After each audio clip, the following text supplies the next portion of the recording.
All right, let's change topic now. We'll go back onto Apple. They had some new announcements in the past week or so, announcing some new Apple Watches, a new iPad Air, etc., etc. I think some people were disappointed that new iPhones weren't announced, but I'm sure they'll be coming in the next month or so whenever Apple decides to announce those. What I thought was interesting, and perhaps we can touch on this a little bit, is that and focusing maybe specifically on the iPad Air in particular, is this idea that Apple's positioning of its products are quite interesting these days, and that they've got like they've definitely gone down the entry model, the mid-tier model, and then the upper-tier Pro model as distinguishing features, so that it gives people, different things to choose depending on what they need.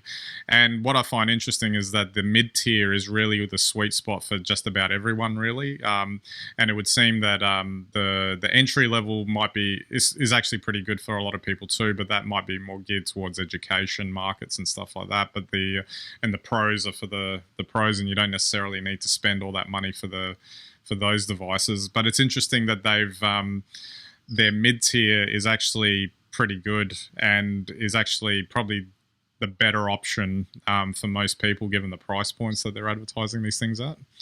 Absolutely. I mean, obviously they're thinking about this a lot now. I still think even though when you put it like, that they've got an entry level, a mid, and then a pro level, that sounds really good. But actually, when you go in there, trying to identify what's mid-tier as opposed to pro or entry is not that easy. But you're absolutely right. I mean, look, even if you get the entry level Apple product of whatever Apple product it is generally pretty good. It won't have those top-end features, but in a lot of instances, I'm not sure you can use the top-end features unless you're actually a pro. Well, that's made me wonder about, the iPad Pro I've got that, apart from 4K video editing, I don't know if, and maybe some photo editing if I was into that, whether I would have any need for it beyond like what, say, the new iPad Air could offer. And that's the interesting discussion that's come out of these recent announcements, is that a lot of the iPad Air is really covering most bases for most tasks that you would be using it for, including some of the higher end stuff, considering they put the latest chip into the iPad Air, and the iPad Pro now has the older one in it. So it's quite an interesting little dynamic they've got going there.